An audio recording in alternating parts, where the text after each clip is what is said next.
Hey guys, welcome back to the Musings of Maverick channel, where I'm your host Maverick, and today we're going to be looking at Shield Hero Episode 2. So, it's been a while since we've revisited this series. The first episode had an early preview, so that's like about 10 days from now already, and memories of this are getting a little fuzzy already. However, to do a quick recap, so last episode we first knew of our main characters, Naofumi, how he's the hero of the shield basically, and then he was set up and framed to of committing some indecent crimes, right? So now he's essentially an outcast, and although it's not explicitly stated, it seems to be that he's going to be setting out for revenge. I also do believe that the parties that, the girl who framed him, I think it was called Isabella. I do believe that she's also part of a larger conspiracy within the kingdom, because it seems like most people within the kingdom didn't like him anyways when he first arrived, and apparently they have some kind of prejudice against the shield hero. And so it'll be interesting to see if that's something that's going to come up within this episode. Or we could be furthering the plot and taking a further look at what those waves of monsters are. But in any case, last episode we left on a cliffhanger where our main character was going to get his first slave, and I'm assuming his first companion. So it's pretty obvious which one he's going to choose already, but let's see what's going to happen. And so let's just get right into the episode. Alright, beginning in 3, 2, 1, play.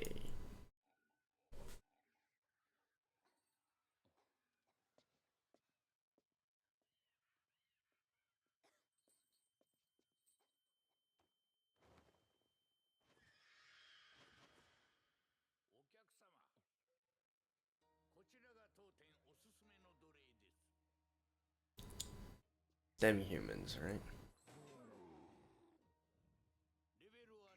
No, too ugly. You're not a cute girl.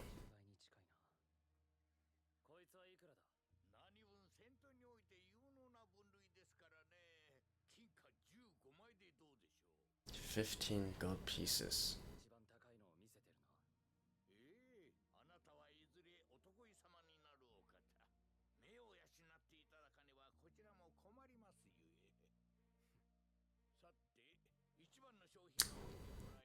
I wonder if there's more to this guy's story, this slave trader's story.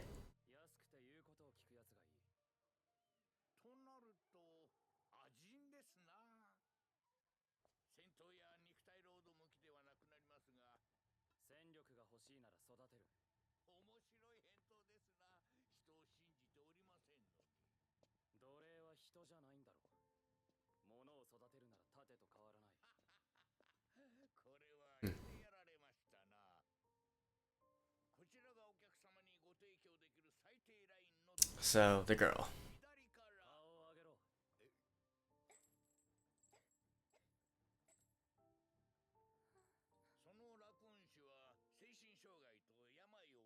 A mental disorder? A raccoon? Alright.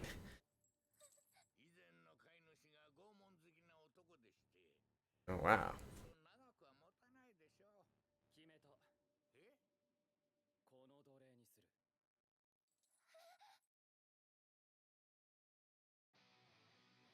Oh, I wasn't able to see the opening last time.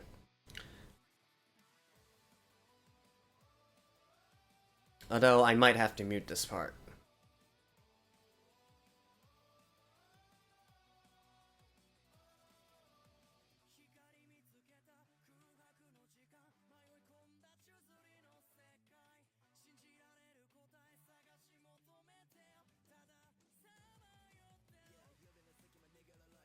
Rap?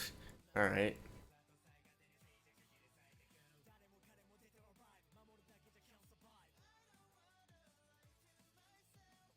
And yeah, that girl is definitely from high society.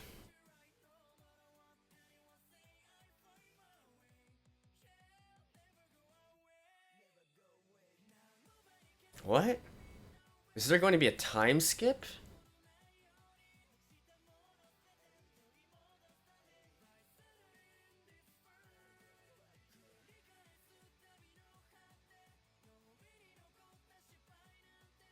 Okay. Chicken?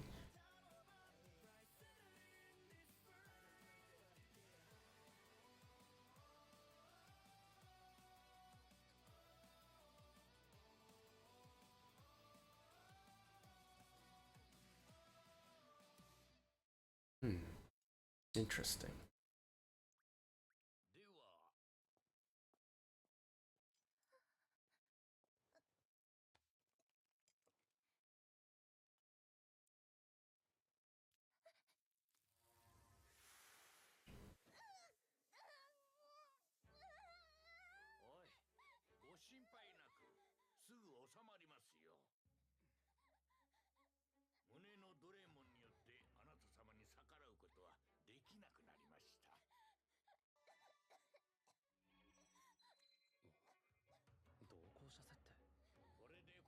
Yeah, so okay, so this is actually the first time that he got a party.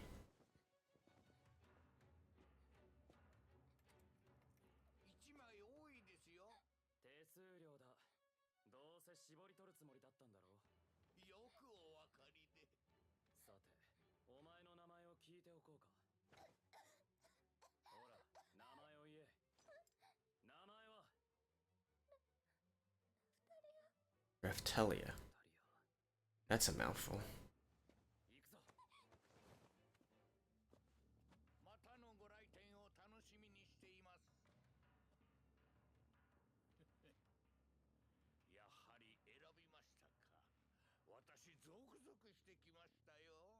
Yeah, there has to be more to this slave trader character.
Yeah, so that's what I was thinking.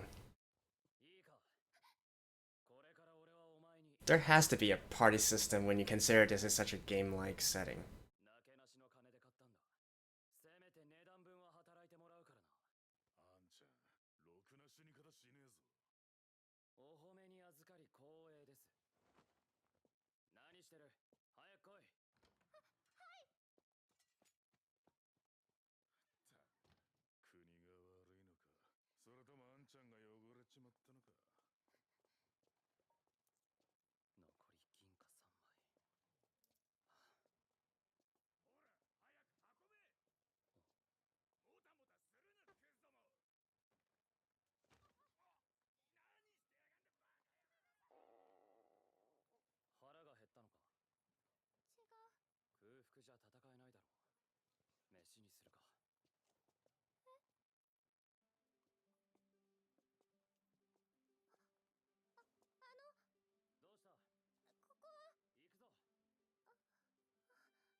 I guess demi-humans here are treated... Oh, okay. Never mind.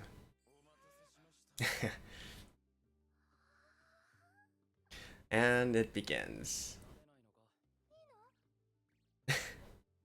We're gonna get to see the cute side of her, and then everybody's just gonna melt.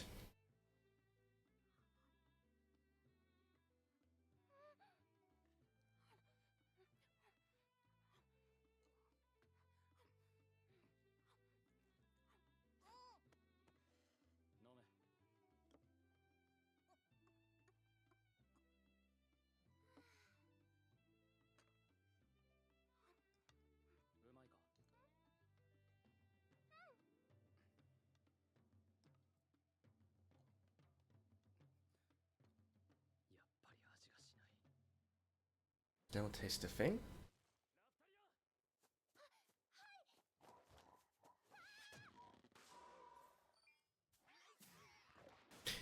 Why does he get more EXP when it's actually the Raphtalia getting the kills?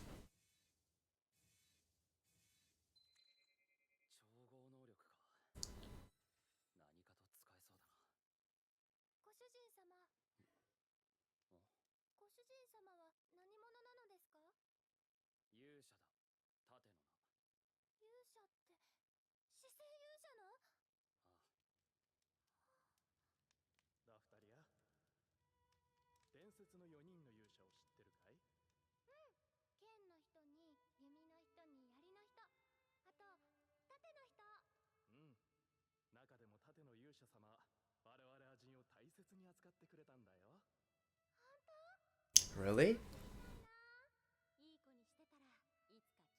Huh.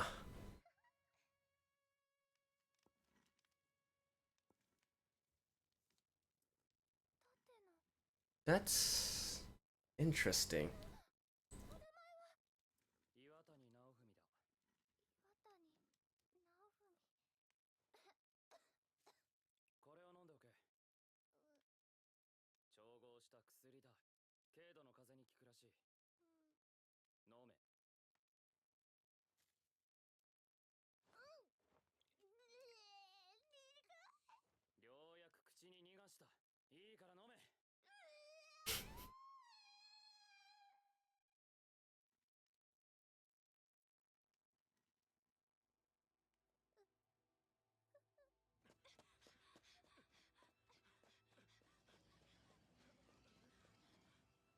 I guess that's part of the gate.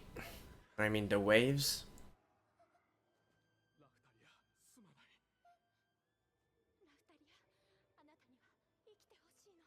Oh.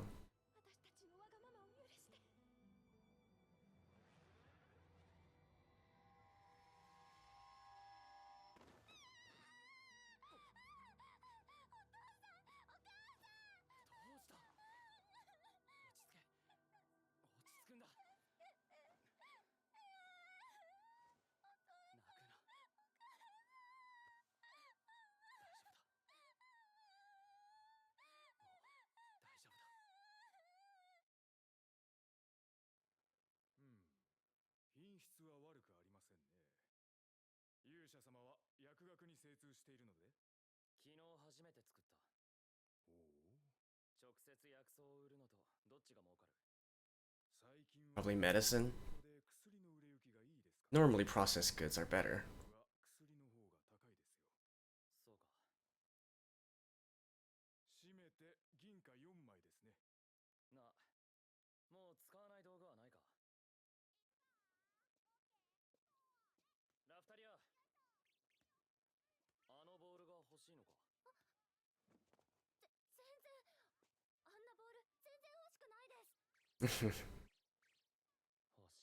So easy to read. Huh.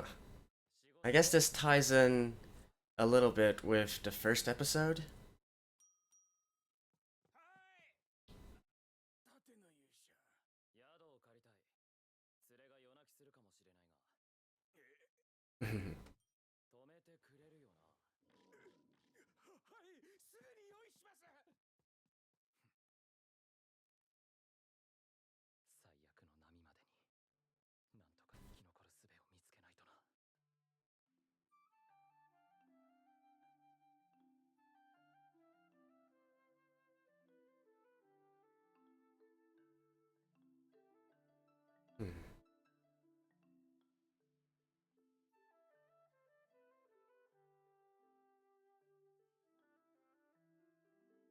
She wet her bed?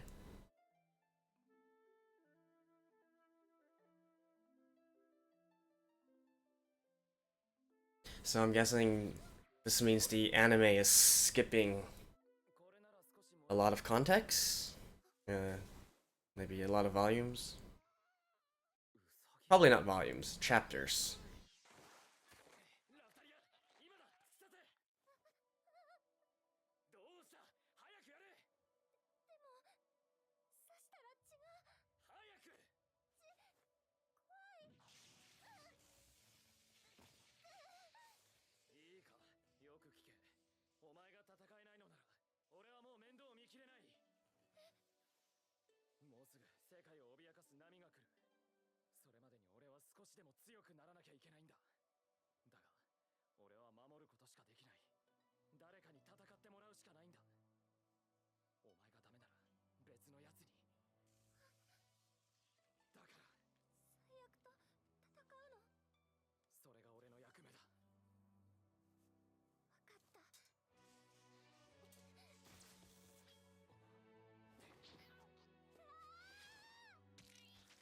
Ooh. Dang.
And that's just perfect for him.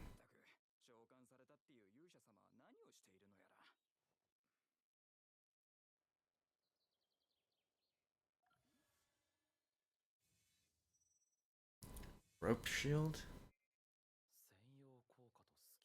I'm gonna have to go back and look at each of these abilities later.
Oh, is this the thing that killed her?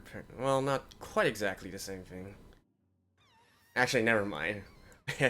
It's a whole lot different.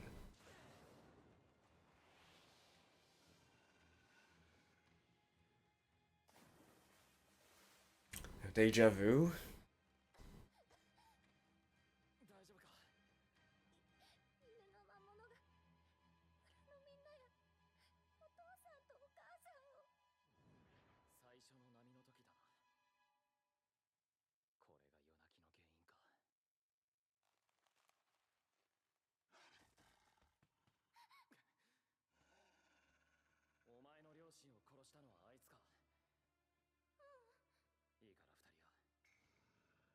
Level 15.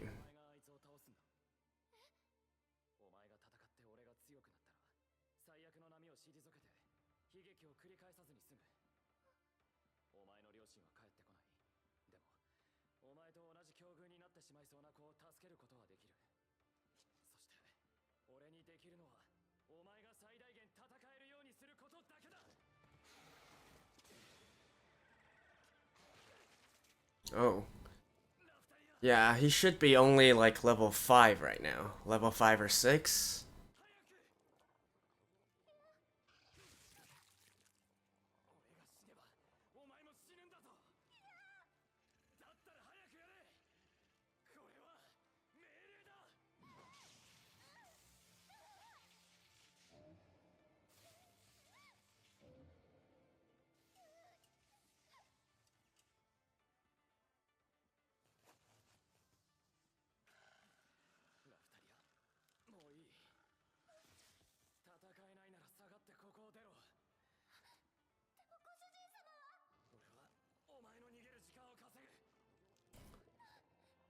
Does he have any actual defensive abilities, like skills? Or is it all passive related? Passive defense related?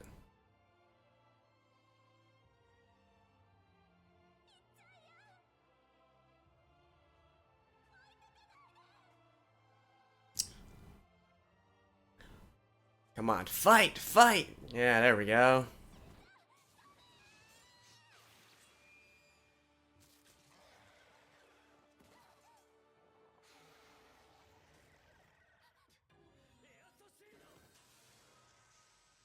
There we go.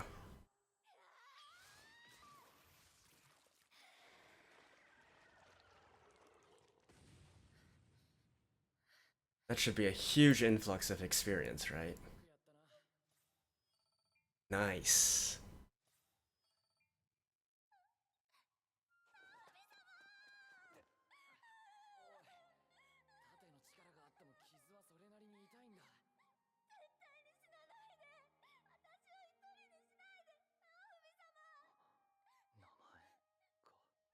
That's nice.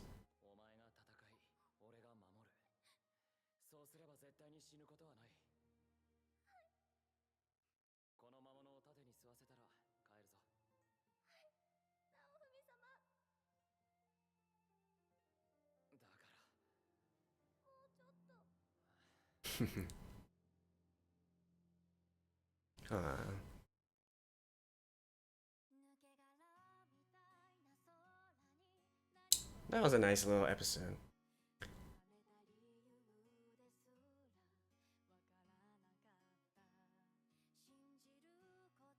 Okay, I like this ending already.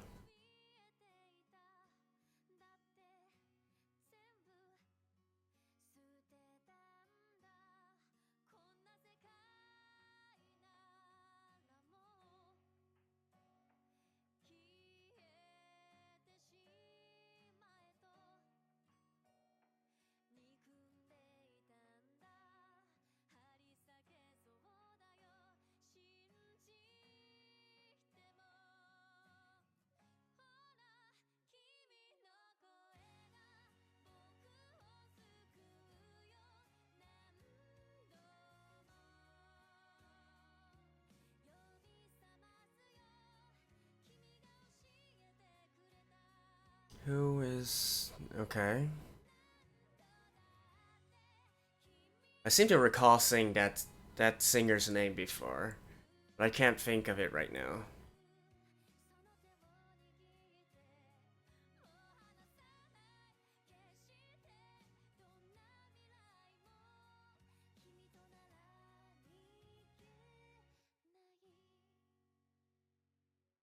And we still have a little bit more. Okay.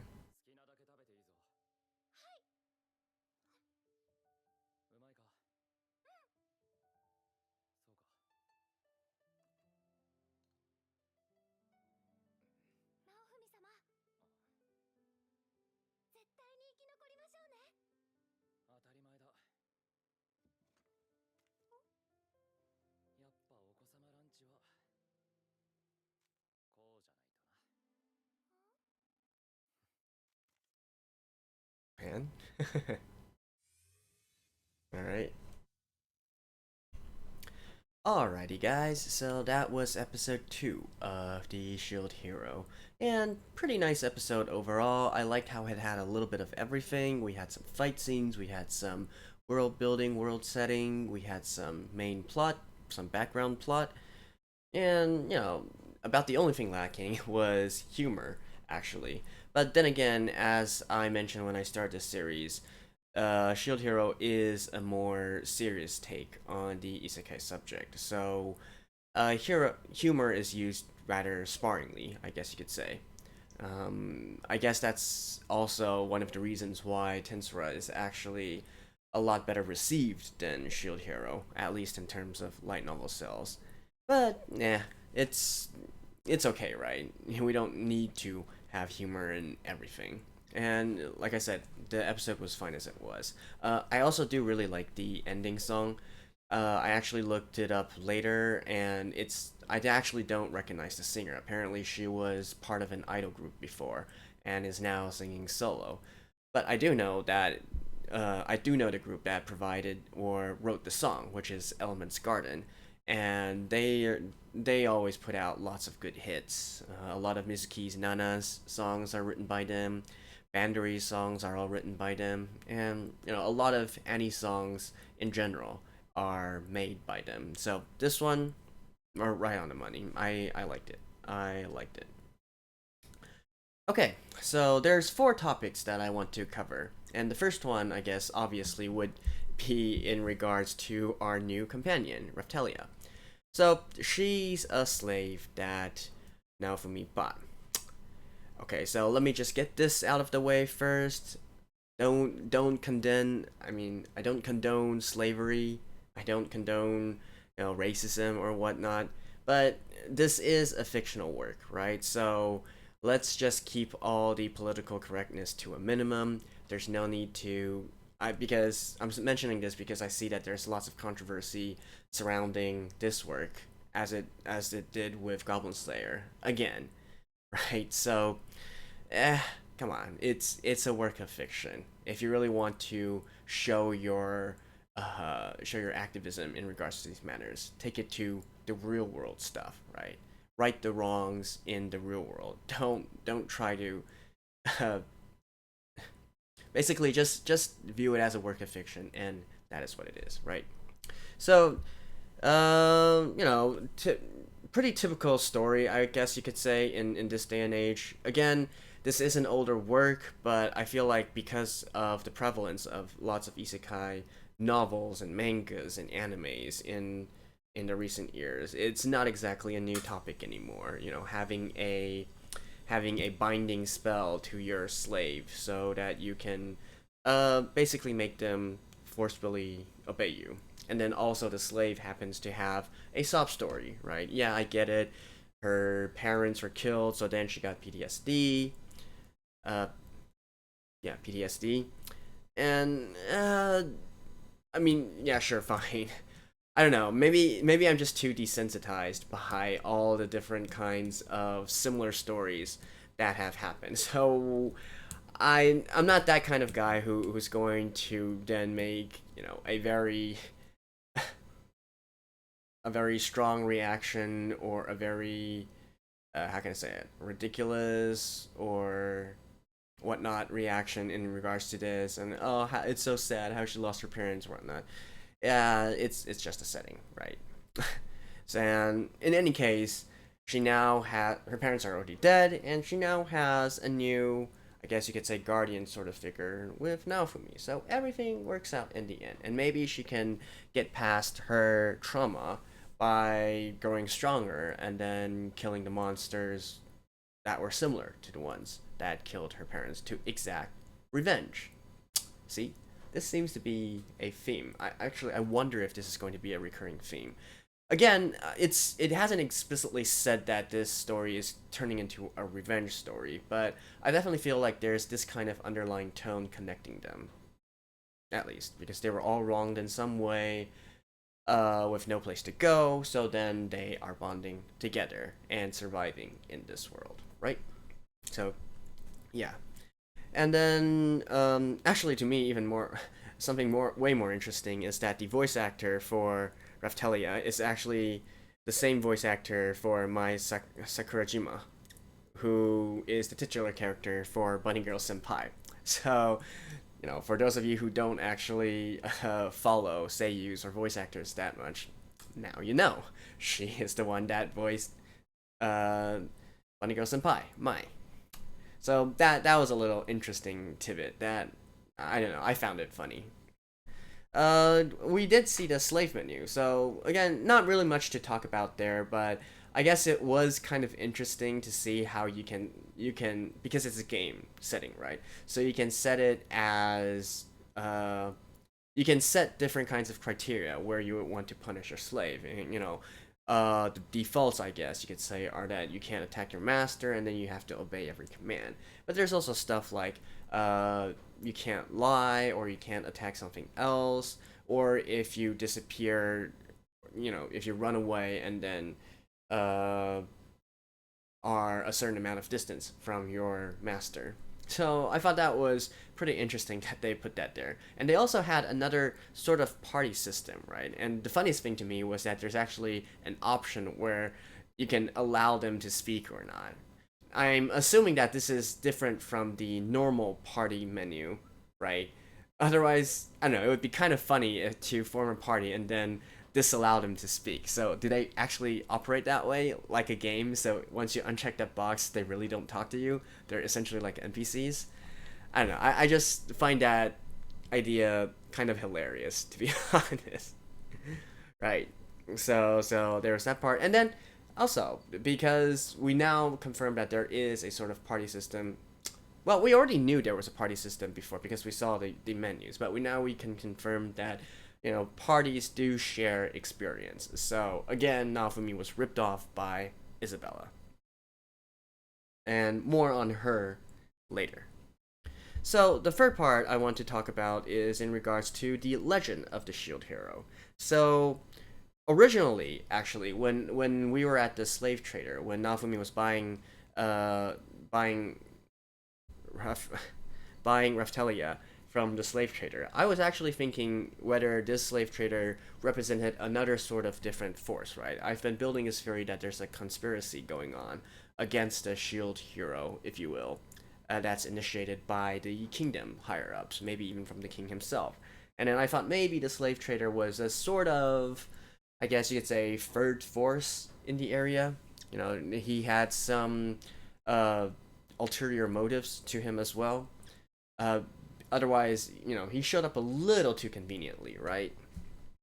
But actually, what changed my mind was hearing of the legend of the shield hero from Raphtalia, actually from Raphtalia's parents. So apparently, the legend already says that the shield hero is nice to demi-humans.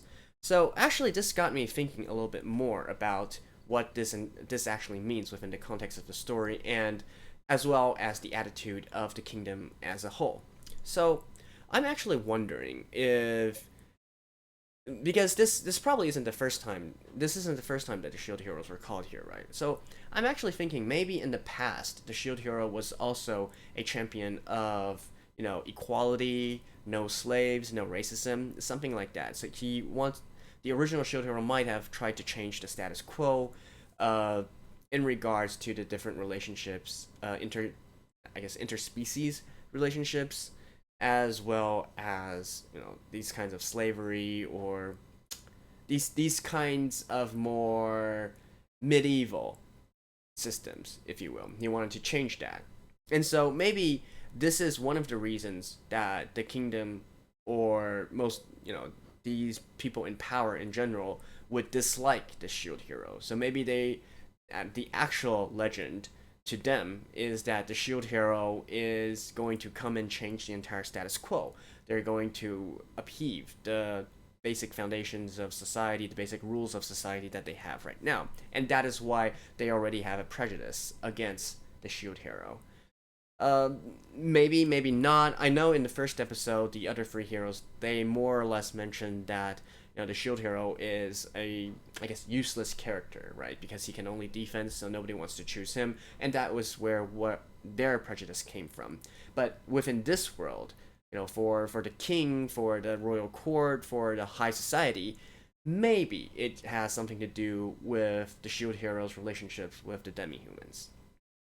So, yeah. And this also ties in back to what I thought about Isabella, and how I feel like she is definitely not operating alone and is part of a bigger conspiracy. So I guess like I was kind of, I mean, in the opening we do see Isabella sitting next to the king, right? So obviously we know that she does have some sort of high social position. Otherwise, she wouldn't be able to do that kind of thing. Well, I was spoiled actually, looking at the My Anime List page for this anime because they just basically told us who Isabella is. I'm not gonna say it here, and just in case some of you guys still want to figure it out yourself. But let's just say that yeah, she is of high society. That much is expected. Although we still don't know the extent of why she does what she did. Right now, I'm going to go out on a limb and say that it was probably instigated by the king. Of course, I could be entirely wrong, but this is the way that I sort of like to review these episodes. I like to do kind of predictions, if you will, based on information we already have. I don't know the source material. I don't read the source material. This is just for fun, right? And if later on I prove wrong, well, it was a fun thought exercise, right? So, yeah. And then, I guess, after that, the last part I want to touch on is in regards to the skills. Maybe like a quick recap of the skills we've seen so far.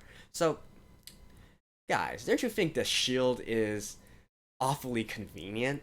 Like, it's basically every single kind of utility skill in one. You can make potions out of it, you can mine ore with it, you can craft stuff with it. I I don't know. It's actually extremely funny to me in a sense because these are normally what we call a utility skill tree, right? If you're using a game as reference, normally these are either under general skills or under a utility tree or whatnot. But here they they kind of shoehorn it in with using an actual shield, changing the type of the shield, and then learning this kind of utility skill. I guess this is where the humor from the series comes from. I just think it's like what does that have to do with a shield? Like, okay, rope shield, maybe a mining shield, a shield of crafting or brewing, that a shield of plant gathering. That just seems, I don't know. It's funny to me. Uh, And speaking of which, something that I'm also not quite sure of is how exactly the shield's stats work. So each different shield skill actually has different stats in regards to, say for instance, magic defense or physical defense. So is it a matter of whichever shield is you set as active at that time, you only gain the attributes of that single shield, right? And then you can also use the skills. So if that was the case, then it's probably quite a hassle to change shields, so that it's not something that you can really do mid-combat or something. Again, this remains to be seen, but at least here we see that the shield hero didn't change during his mining, and I did see within the skill tree that there was an icon similar to mining, which he did not equip at that time. I believe he kept equipping the rope shield as soon as he went, just before he went into the mine, and also throughout. So, not quite sure what the mechanism there is. If anybody knows, let me know below. Comment below. Probably it's explained a little bit better in the light novel. But hey, and also to touch on something I mentioned last episode in my review as well is why people have a disdain for defense-oriented characters within this world. So, even though I just mentioned the whole conspiracy thing, I'm still going to try and justify, why, for instance, the other heroes, they look down on the shield hero, they look down on defense.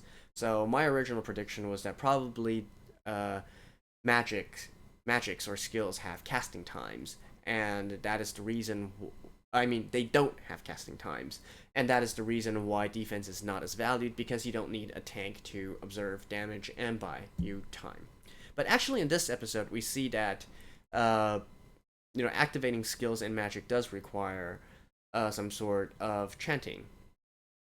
Although, the way that the shield hero used it, it was still kind of short, right?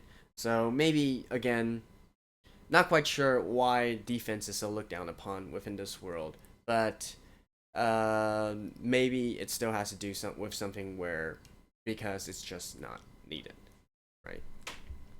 So, yeah, I think that was about everything I wanted to mention here. I do, you can kind of feel that the episode kind of rushed things along a bit, right? So if this was a normal light novel format, once Naofumi got Raphtalia, I would expect there to be maybe 3 or 4 different chapters long of character building the bond or the relationship between the male lead and the female lead, at least for now, his companion, right? And here it kind of happened instantaneously, I guess you could say. So it did feel kind of rushed, but I guess that's to be expected. Again, with an anime format, we really can't expect that much. So that part was a little bit but otherwise everything was great. And by the way, I'm glad that this game, if you will, doesn't have an experience overflow setting. What I mean by this is, for example, games like Diablo or games like Ragnarok, they actually have a system in place where you cannot kill monsters higher if the monster that you're killing is a higher level than you by a certain margin, you won't receive the full experience, or you might not receive experience at all. So it's a way to stop users from just getting a few hits in with some high level monsters and having somebody else finish it off, or just creating a party with a very high level member, and then them killing high level monsters would give you lots of experience points. So it doesn't work like that.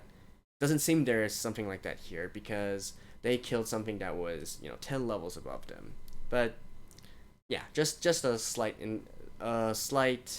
observation there, because I actually hate those kind of systems. Right, seriously, if I'm able to land enough blows on a high level monster, give me the experience.